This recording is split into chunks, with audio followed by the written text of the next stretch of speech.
Chanakya IAS academy में आप सभी का स्वागत है। आइए देखते हैं आज के अपने डेली करंट अफेयर के 5 प्रश्न।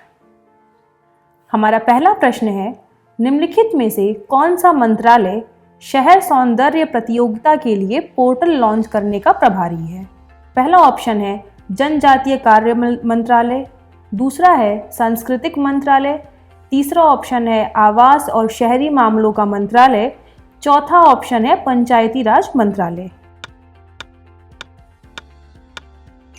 इस प्रश्न का उत्तर है सी। अब इसकी हम व्याख्या देखेंगे। आवास और शहरी मामलों के मंत्रालय द्वारा शहर सौंदर्य प्रतियोगिता पोर्टल लॉन्च किया गया है। भारत भर में शहरी स्थानीय निकाय www.citybeautycompetition.in पर एक ऑनलाइन प्रतिक्रिया के माध्यम से प्रतियोगिता में भाग लिया जा सकता है। प्रतियोगिता का उद्देश्य सुंदर, नवीन और समावेशी सार्वजनिक स्थान बनाने के लिए शहरों और वार्डों द्वारा किए गए प्रयासों को प्रोत्साहित करना और उन्हें पहचान देना। शहरों में वार्डों और सार्वजनिक स्थलों के 5 स्तंभों के आधार पर आंका जाएगा। पहला है पहुंच, दूसरा है सुविधाएं, गतिविधियां, सौंदर्य शास्त्र और पारिस्थितिकी। प्रतियोगिता शहर राज्य और राष्ट्रीय स्तर पर सबसे सुंदर वार्डों और सार्वजनिक स्थलों को सम्मानित करेगी। प्रतियोगिता विरासत और संस्कृति, स्थायी समुदाय और पारिस्थितिक संरक्षण को बढ़ावा देती है। प्रतियोगिताएं राज्य और शहर के बीच में पीयर लर्निंग का प्रोत्साहन भी करेगी। प्रतियोगिता में भाग लेने की अंतिम तिथि इस वर्ष की 15 जुलाई है। हमारा दूसरा प्रश्न, निम्नलिखित में से भारत के किस राज्य में दीमा हसाओ क्षेत्र स्थित है? पहला ऑप्शन है असम, दूसरा मणिपुर, तीसरा नागालैंड और चौथा है मेघालय। इस प्रश्न का उत्तर है ए, असम। इसकी व्याख्या देखेंगे। नई दिल्ली में केंद्र सरकार, असम सरकार और डीएनएलए के प्रतिनिधियों के बीच एक त्रिपक्षीय समझौता ज्ञापन पर हस्ताक्षर हुआ।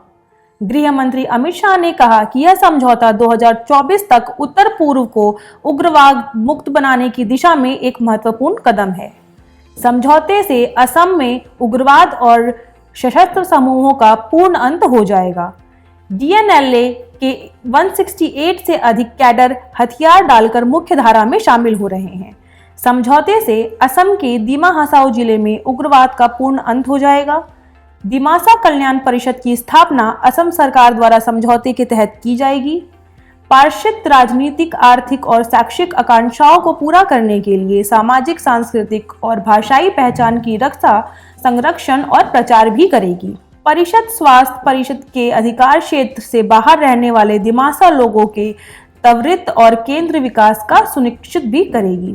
तीसरा प्रश्न, निम्नलिखित में से कौन सा प्लेटफॉर्म एक एकत्रित OSINT टूल के माध्यम से राष्ट्रीय सुरक्षा उपयोग के पूर्ण डिजिटलाइजेशन सूचना पैकेट प्रदान करने के लिए जिम्मेदार है? पहला विकल्प है भारतीय साइबर अपराध समन्वय केंद्र, दूसरा है नेशनल इंटेलिजेंस ग्रिड या फिर नेट ग्रिड, तीसरा है इलेक्ट्रॉनिक्स और सूचना प्रौद्योगिकी मंत्रालय और चौथा है राष्ट्रीय साइबर समन्वय केंद्र। इस प्रश्न का उत्तर है बी, नेट ग्रिड। इसकी व्याख्या देखेंगे।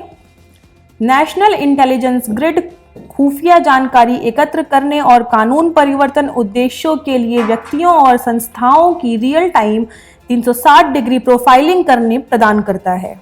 हवाई अड्डे, railway pan record, bank, passport, अपराध और आपराधिक ट्रेनिंग नेटवर्क और सिस्टम, दूरसंचार सेवा प्रदाता, वाहन पंजीकरण डेटा, राष्ट्रीय जनसंख्या रजिस्टर, ओपन सोर्स इंटेलिजेंस जैसे विभिन्न स्रोतों से ये जानकारी एकत्रित की जाती है।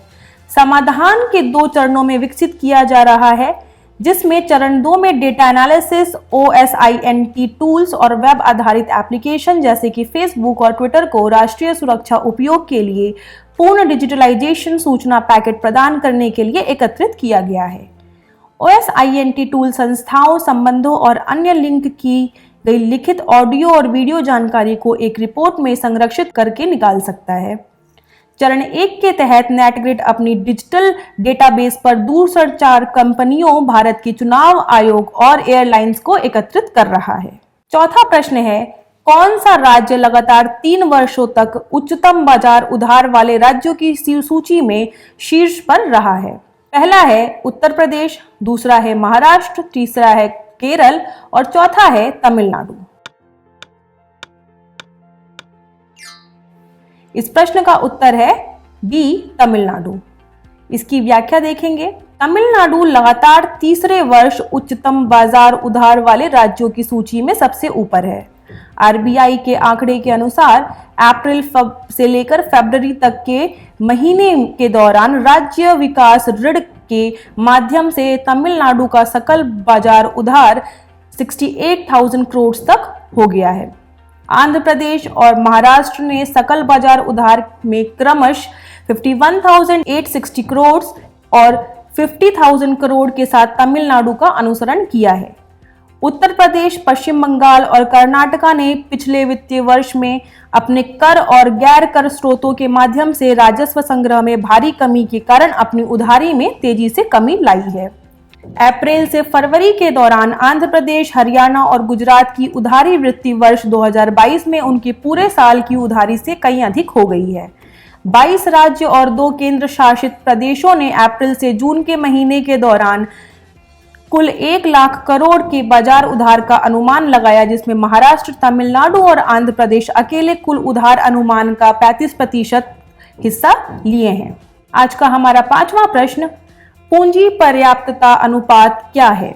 पहला हमारा ऑप्शन है बैंक की कुल संपत्ति का उसकी देनदारियों से अनुपात, दूसरा है किसी बैंक की पूंजी का उसकी कुल संपत्ति से अनुपात, तीसरा है किसी बैंक की पूंजी और उसके जोखिम भरित आस्तियों का अनुपात, चौथा है किसी बैंक को जोखिम भरित आस्तियों का उसकी कुल आस्तियों से अनुपात। इस प्रश्न का उत्तर है सी, किसी बैंक की पूंजी का उसके जोखिम भरित आस्तियों से अनुपात। इसकी व्याख्या देखेंगे।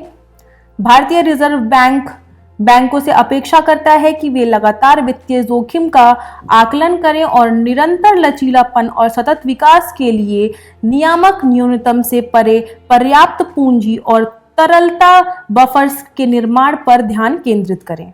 आरबीआई ने पूंजी पर्याप्तता और तरल अनुपात के लिए विनियामक मापदंड निर्धारित किए हैं और समय समय पर जोखिमों में सिस्टम स्तरीय निर्माण को संबोधित करने के लिए मैक्रो शेड्यूल उपायों का लागू किया है। भारतीय बैंकिंग प्रणाली लचीली बनी हुई है और कुछ उन्नत अर्थव्यवस्थाओं में देखा गया है कि वित्तीय अस्थिरता की हाल की चिंगारी से प्रतिकूल रूप से प्रभावित नहीं हुई है। भारतीय सार्वजनिक क्षेत्रों के बैंक को 12% सीआर बनाए रखना चाहिए, जबकि भारतीय अनुसूचित वाणिज्य बैंकों को 9% सीआर बनाए रखना आवश्यक है। इस वीडियो में इतना ही। हम आपसे अगले वीडियो में मिलेंगे अपने 5 डेली करंट अफेयर के प्रश्नों के साथ। आप इस वीडियो को ज़्यादा से ज़्यादा लाइक करें, शेयर करें, हमारे चैनल को सब्सक्राइब करें। धन्यवाद। Don't forget to like, share and subscribe to our channel and press the bell icon to never miss an update.